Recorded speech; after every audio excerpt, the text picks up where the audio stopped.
You're listening to the I Love You Keep Going podcast with George Haas. For more information, please visit our website at www.mettagroup.org. That's www.mettagroup.org. So welcome, everybody. This is I Love You Keep Going. It is July 27th, 2023 at 7:35 p.m. Pacific Daylight Time. And I was talking to some people this week, and the topic that kept coming up over and over again is what to expect from practice, which I thought was quite an interesting topic, mainly because what to expect from practice really is very dependent on what you're practicing. And what's also quite interesting is in the West, where we really do sort of construct these kinds of practices that we do from a lot of different sources, it's unpredictable what actually is going to happen from the way that you practice.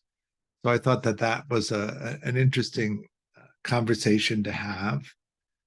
We have a lot of resources for understanding what practice is. Most of them are not through lineages or traditional practices that come out of monastic communities. We are very big on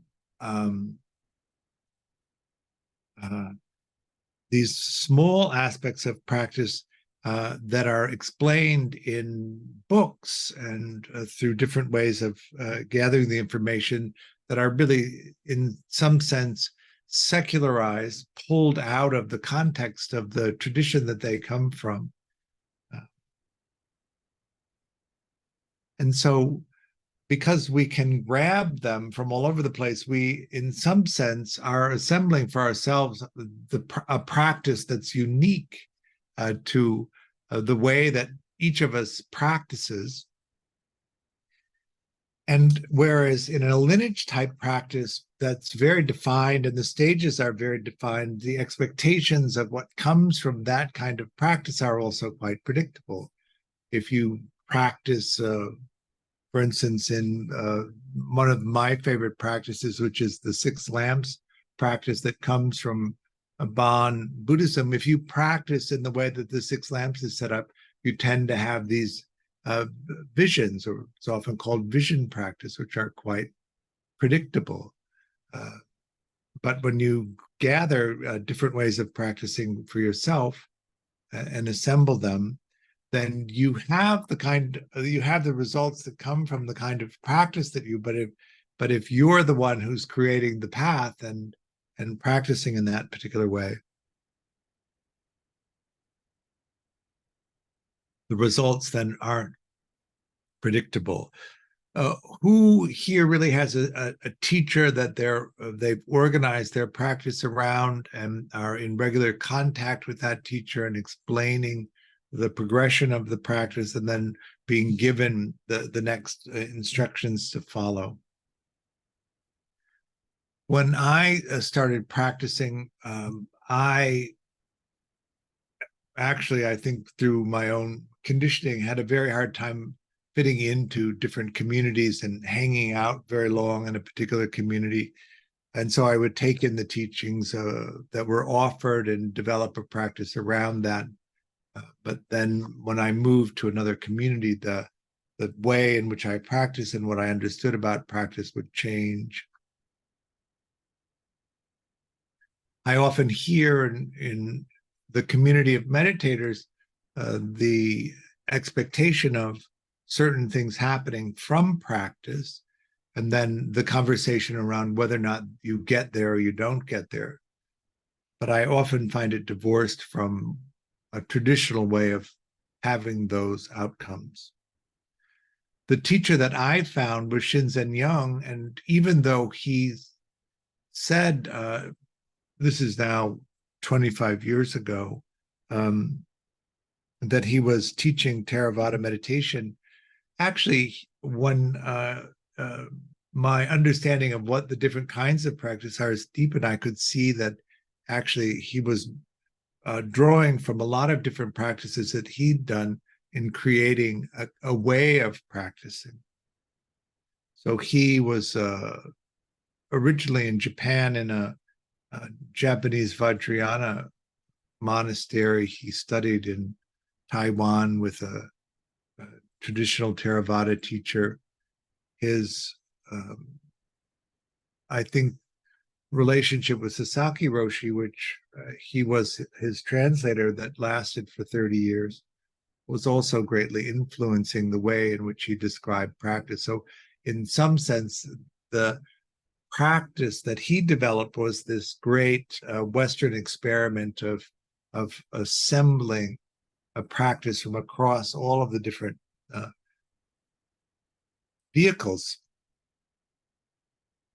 And then, of course, the process of then secularizing it so that the instructions are, in a Western sense, removed from the associated texts that the practices came from, so that it's hard to trace where something in the practice comes from. Not an uncommon experience. And also, if you're sitting with me, you're also sitting with somebody who has come in from that tradition and assembled a way of practicing. I tend to focus on the meditation-based attachment work because I think that it's a preliminary practice that really opens up the possibilities for deep practice in a more traditional way later. But that because in the West, so many of us are inclined toward a psychological understanding of what's actually happening and a psychological way of describing what's happening, that can be a useful way of practicing, particularly in the beginning when we're beginning to examine our conditioning and how our conditioning interferes with the happiness in life. I think in the West, because it still isn't so mainstream to practice meditation in the way that the Eastern practices have come here. I guess what I mean by that is if you go to Asia and enter into contact with the monastic communities there, meditation is not the primary practice. They have a bunch of different ways of being in a monastery as a monastic. Not all of them are centered on meditation, but in the West, largely the meditation communities, even in the name of them, have formed around the practice of meditation. So in the non-religious, non-Asian communities that have grown up in the West around the exploration of insight and enlightenment, meditation is the main vehicle.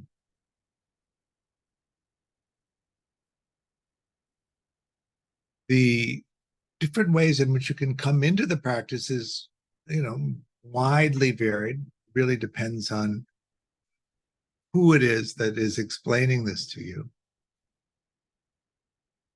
When I started my meditation practice, so this is going back to the 60s, really, my introduction to the practice of meditation was through the Beatles' White Album. I don't know if you know the record. It's a lovely record, by the way. And then the Maharishi and the Beatles going to India and learning to meditate, and then that practice really coming up as transcendental meditation and that early piece of mantra practice. And then various kinds of concentration practice associated with the breath. I think the deep dive I did on my own was through Ram Dass's book, Be Here Now, which came out in the early 70s. But I wasn't able to find a community very well with that practice. When I moved to New York and during the period of AIDS there, when life was so painful and so stressful, the monasteries that were nearby were Tibetan. There was an opening of the Tibetan practices, the particularly Trungpa.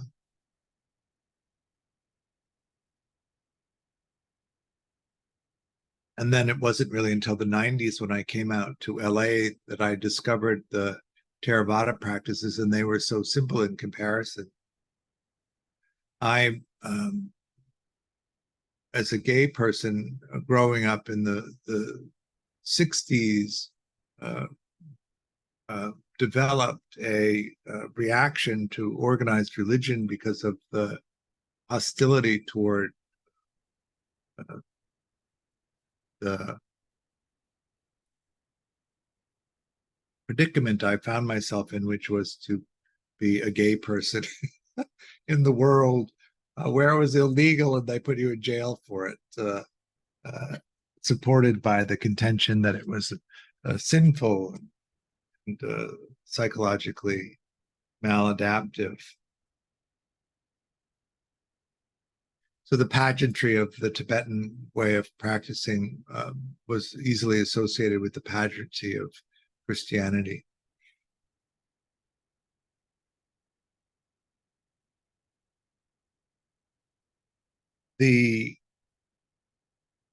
I started practicing an ordinary Dharma, which was a traditional Metta-Vipassana way of practicing, but the main teacher there, Catriona Reed, the main teacher was Thich Nhat Hanh, who was a Zen teacher. So just pointing to those ways in which practice is organized.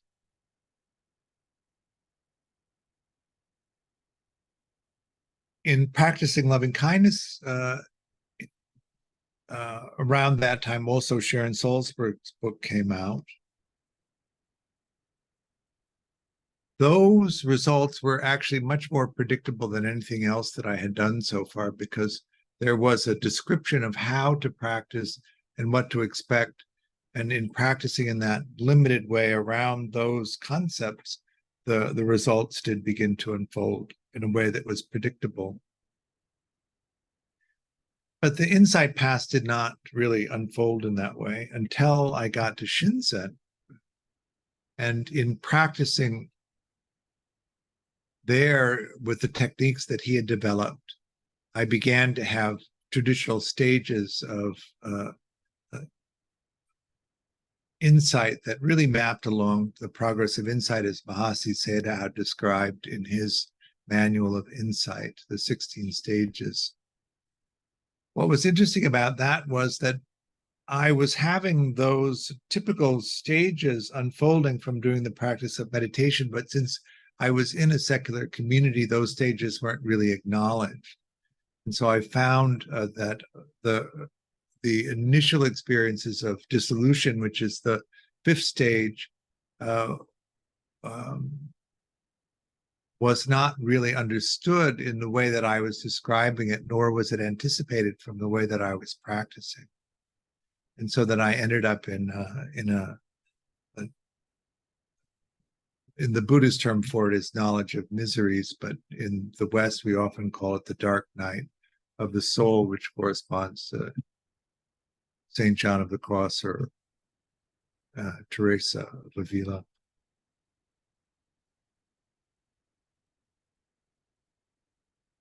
And what, Christian? So, George, it sounds like you're maybe advocating or implying that maps are a necessary or helpful part of practicing, that like one should have goals, at least they give an understanding of where you're at so that you have some context, or like what do you think about the importance of maps or whether you can practice without them? I like practice maps or Dharma maps because it moves you through the various kinds of insights that are necessary to make progress on the path, and also you can evaluate how your practice is going in that way. I was in Shinzen's community, and he's quite adamant that because maps are not universal, that we shouldn't advocate one map or another, that you should organically understand what practice appeals to so that you do the practice and then have it develop over time. And in relationship to a teacher, have the teacher digest what experiences you're having and then have them explain the insights that you're having, and then recommend the next series of practices that you can do so that you move toward the goal of enlightenment. But then the goal of enlightenment in the Theravada tradition is different than the goal of enlightenment in the Zen tradition, is different than the goal of enlightenment in the Tibetan tradition. And so which enlightenment really are we talking about at that point? And then again, we could turn to the individual and ask the individual what it is that they're hoping to get out of their practice. What is the reason that they're practicing, and try and tailor the practice so that that would happen. But then, are you in a dialogue with a teacher that's consistent enough that you could get the feedback that you need in order for that to happen? And in the West, I don't notice that we have set up structures in meditation communities where that's a real ongoing possibility. You have in the West, at least in the communities I've been involved in, the main intense practices is formed around retreats. And so you have access to the teachers while you're on retreat, but if you're not on retreat, often the access is limited.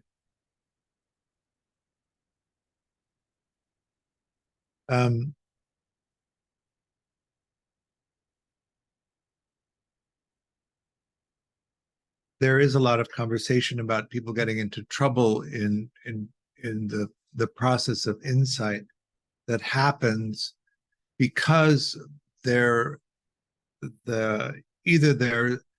aspects of their self-experience which are presented to them in a way that's difficult for them to imagine or integrate, and also the nature of the way that we create our experience of conceptual reality can be undermined in a way that it creates a sense of fearfulness rather than a sense of insight and safety.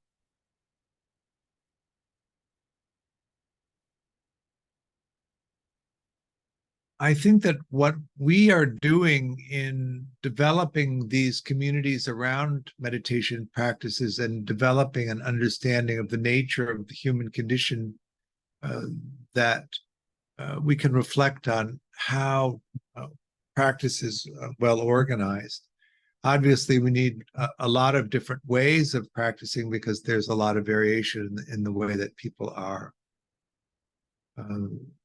Certainly the different traditions develop and have developed in different cultures. In the West, we are taking in really, since the late 1950s, these Asian ideas and running them through the structures of our culture, and we can expect them to evolve and change and be reflective of our culture. That would be a desirable and ordinary process that would happen. We don't need to restrict so much the changes that will come, but we do need to preserve the value of the teaching in terms of the insight that it can offer us.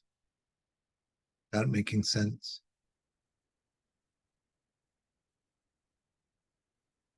The early practice of and early teachings of the Buddha, the Theravada practice, went into China and over hundreds of years evolved into Chan, and then into Japan, over hundreds of years developed into Zen, and then went into Tibet, and over hundreds of years developed into Vajrayana practice, each of those cultures being infused into the way that the teaching is described so that it's relevant for members of those cultures, which is what I think is happening here.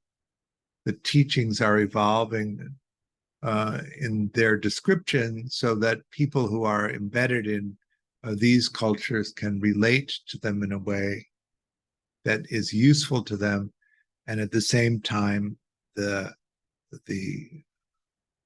insight into the nature of the human condition and enlightenment is being preserved.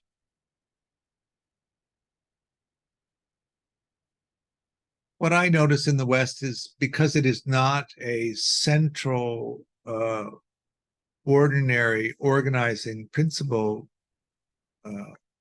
Buddhist meditation,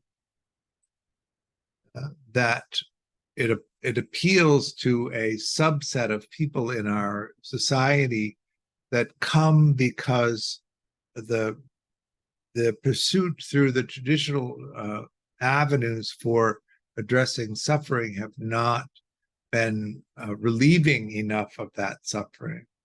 And so we turn to alternatives outside of that central culture, one of which is Buddhist meditation, and that we come to it to address our experience of suffering. That's why I think that using a reflection in psychology is useful in our culture, because we're used to looking at the nature of our suffering through that reflection.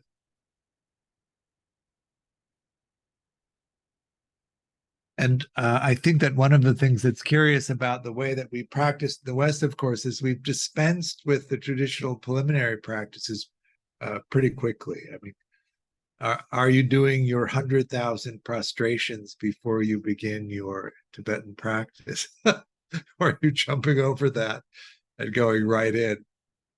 When I was in Myanmar several years ago, I went to a monastery, and I was assigned a monk who was going to take me around the monastery, and the exchange was that I would help him refine his English, and he would talk to me about the meditation. But he'd been in the monastery for 5 years, and he was still doing breath counting to enter into jhanic states, and that the teacher, his teacher, was not yet satisfied at the stability of his jhanic states, that he would then be allowed to move into insight practice. You know anybody here who would be willing to do 5 years of just breath counting before they would be offered an insight practice? I think that would be unlikely, at least with the people that I'm aware of.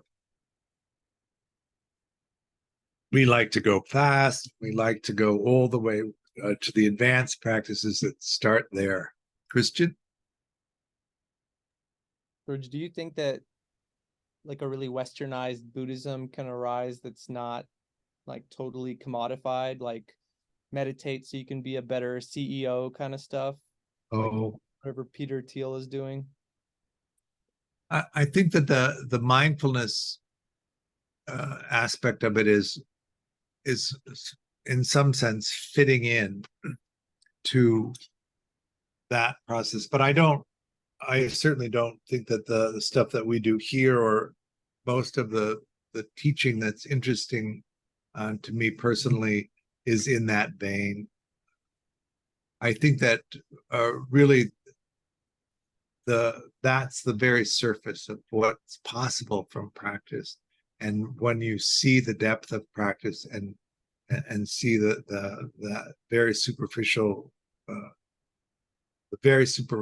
outcomes from that kind of practice, it loses its interest almost immediately as those insights open.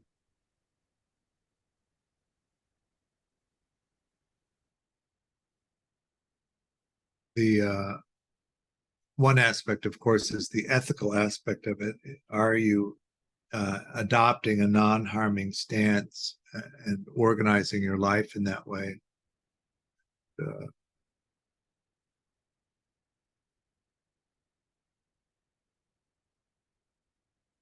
Or have you simply skipped over that preliminary part of the practice where you don't address any of that?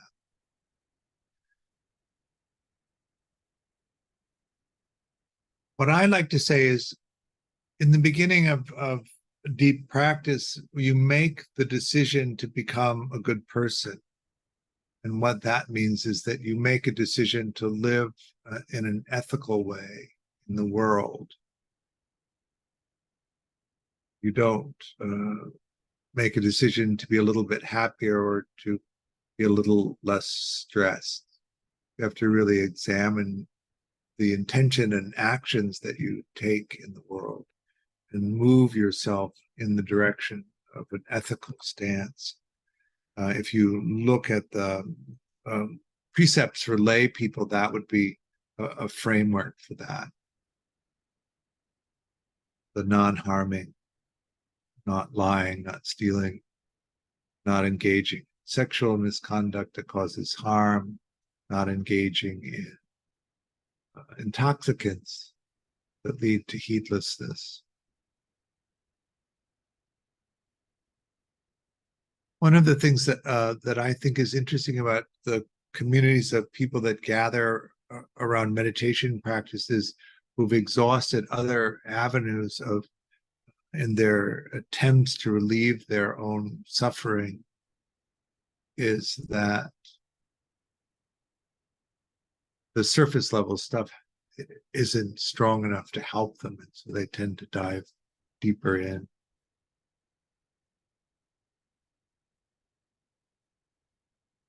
The world is filled with suffering, and how do you hold the space for that without needing to restrict it or turn away from it? If you grew up in a way that there was a lot of suffering in your life, you're used to people turning away from the intensity of your suffering. Finding a community of people where that doesn't happen has an extraordinary value.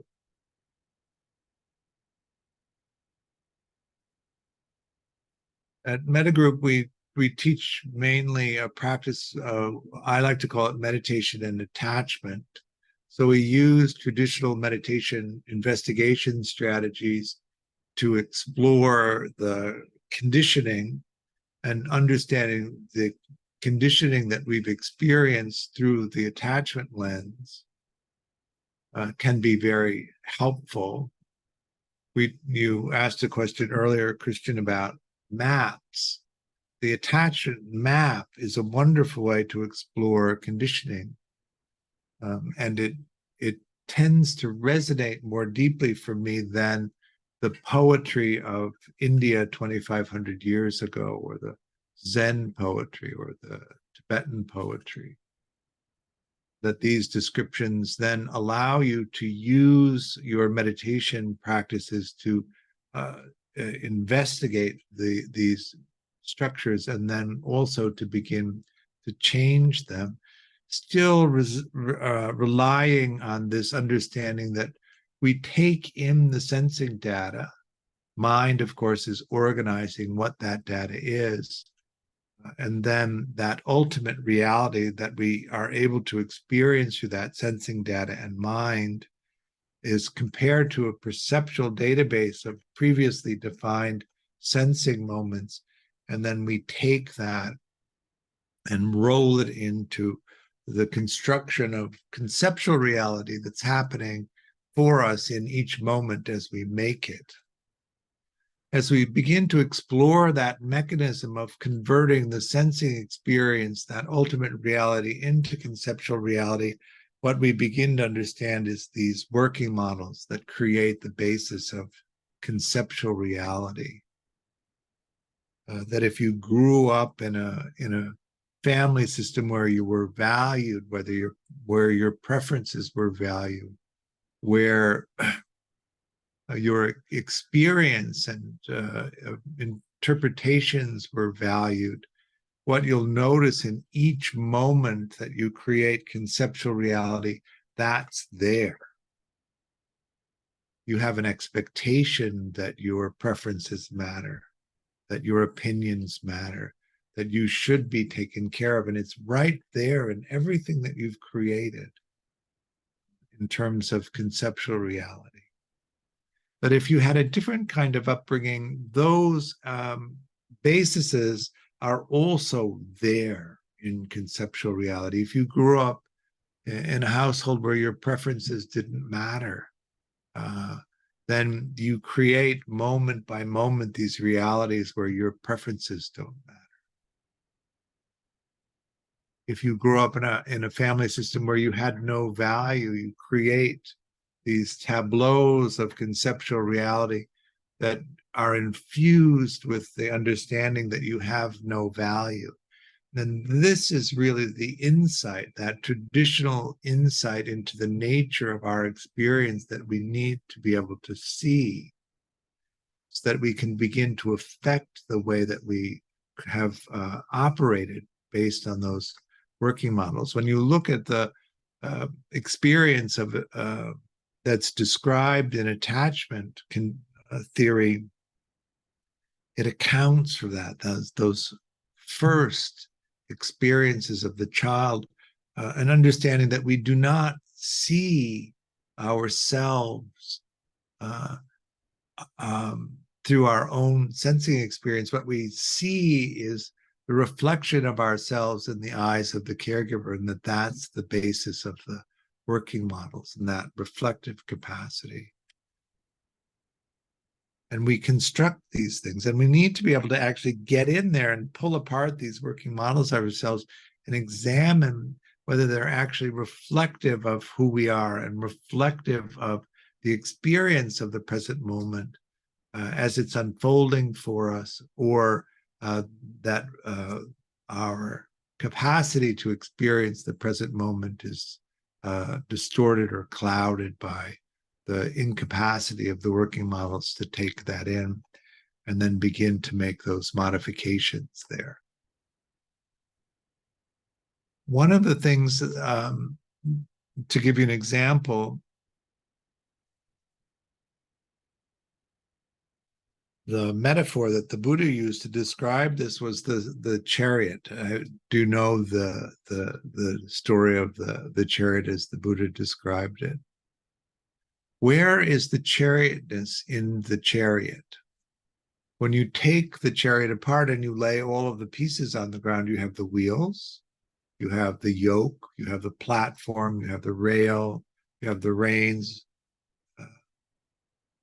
All of that is there, axle.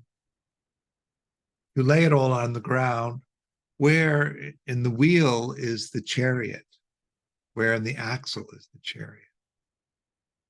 Where is in the yoke? Where in the yoke is the chariot? But when you put the whole thing together and all of those pieces are there, you have the chariotness of the chariot. Right? You can stand on it, you can hitch it to a horse, you can ride it.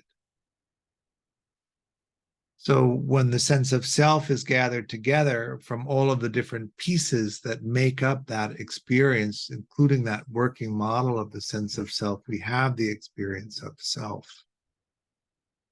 But when you describe attachment conditioning and what happens and how that creates distortions in the view that are predictable based on that attachment conditioning, I could recognize that view almost immediately.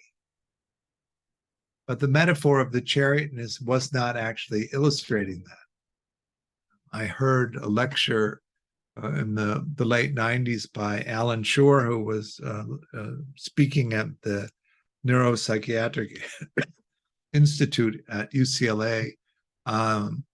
He gave a lecture on disorganized attachment, and he said, this is the pattern of people's lives who have disorganized attachment. And he described this pattern of a lot of beginnings, sometimes really bright beginnings, and then some middles, not a lot of middles, but some middles, and then almost no finishes, because the emotional difficulty of integrating into a team of people and sustaining those relationships, and also the anxiety about succeeding, often combined in this way that created that pattern.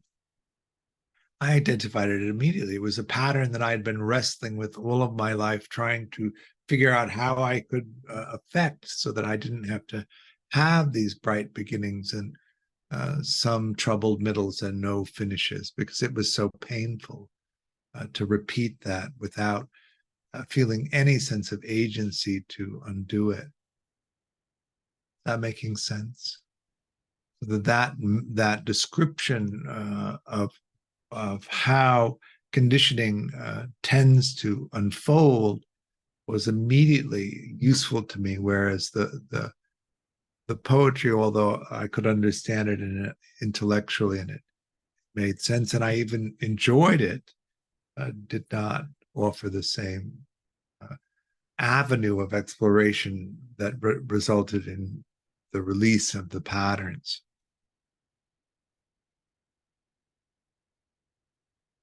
So that's what I like. And then I also like the idea of preliminary practices. I know that we don't tend to do many of them, but I do think that if you have adverse attachment conditioning, working through that adverse attachment conditioning is a preliminary practice before going on to a deep insight practice. You move through that conditioning, which you can do pretty quickly, develop your meditation skill in working with these patterns of conditioning, which are easily described. Not only do you learn the techniques and how to operate them, but you clear away the obstacles that then allow you to sprint at the more classical investigations of what enlightenment is, which is really to see in a deep way the way that these conditioned responses to what's actually happened to you inform the way that you create each moment of conceptual reality. And that the only way to really undo that habitual construction of these limiting ideas about self and world is through that practice of really seeing it clearly, watching it unfold moment by moment. That making sense? So if you practice in the traditional Mahasi map, you do the one set of meditation strategies, it tends to lead to the next insight along the path. And you do the practices for that insight, it moves you into the next insight. And you move all along in in an ordinary flow. If you do the 6 lamps practice through each of the lamp stages, you move in that way. And that can be quite useful, I think. Or you can assemble, as many of us do in the West, these grab bags of practice, and then be surprised by what happened. But then it is a rather spectacular range of knowledge that you need in order to understand what's actually happening from the variations of practice that you're doing. Do you like to cook? I like to cook, and I cook quite a bit. And I like to make my own recipes based on my particular tastes. And I will work on one particular dish over a period of time until it's just really the way that I like it. And then I'll cook it a few times, and then I'll lose interest and move on to something. But then I'll remember it and want to recreate it. And sometimes I leave out one of the ingredients and I'll taste it and it won't work at all.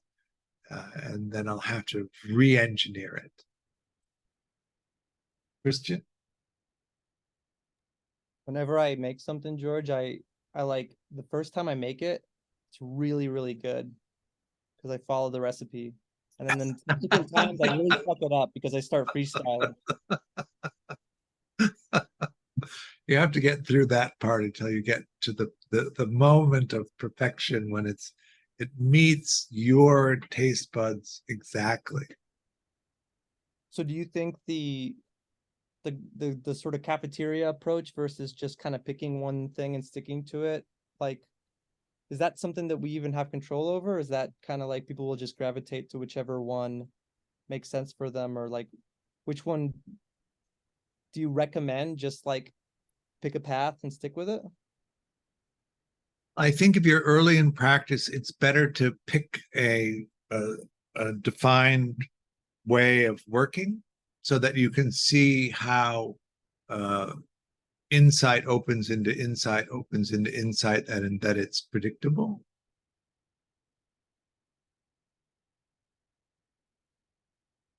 But then also there's a vast range of ways of practicing, and that some exploration is also useful.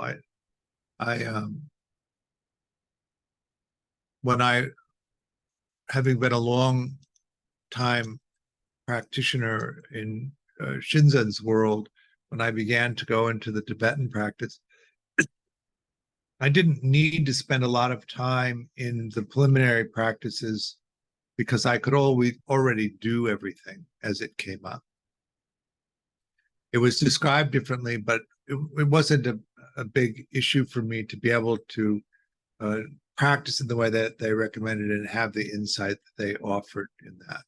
It really wasn't until getting into the more esoteric practices where that foundational practice that I had didn't really apply much. And so then it was a much more involved way of practicing in order to have the insights that were recommended.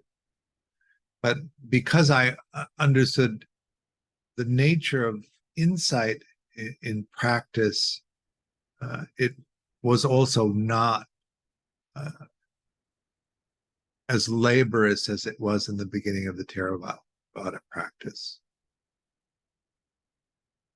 And because I think a lot of the obstacles that get into the way of practice had already been pushed through in the earlier practice, that also didn't happen. So what I noticed was the movement through the map and the insights came quite quickly. And I didn't have to begin again the way that I did with the Theravada practice. But why don't we do a little meditation practice? I thought that we could start with a little bit of breath counting and then do a see, hear, feel, focus in, focus out, which is a good insight practice. All right, end the period of meditation, coming back into the present moment, experience the outside.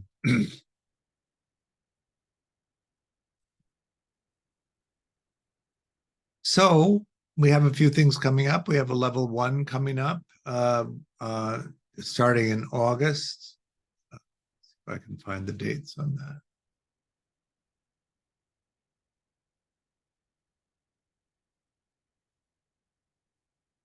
So August 12th for 4 Saturdays from 9 to 1:15.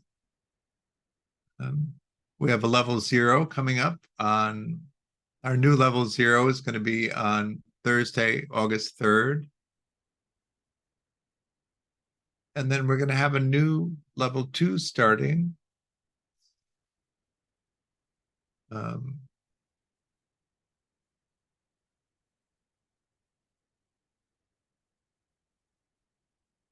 on September 21st. So those are the main things that are coming up. Take a look at it. Most of that stuff is on the website already. Really appreciate your practice. I do offer the teachings freely, but I do hope that if you can make a donation, you will. There's a link on the website to make a donation. Any amount is helpful. It supports me and also the work that Mettagroup is doing. Really appreciate you. Thank you, and I'll see you soon. Bye.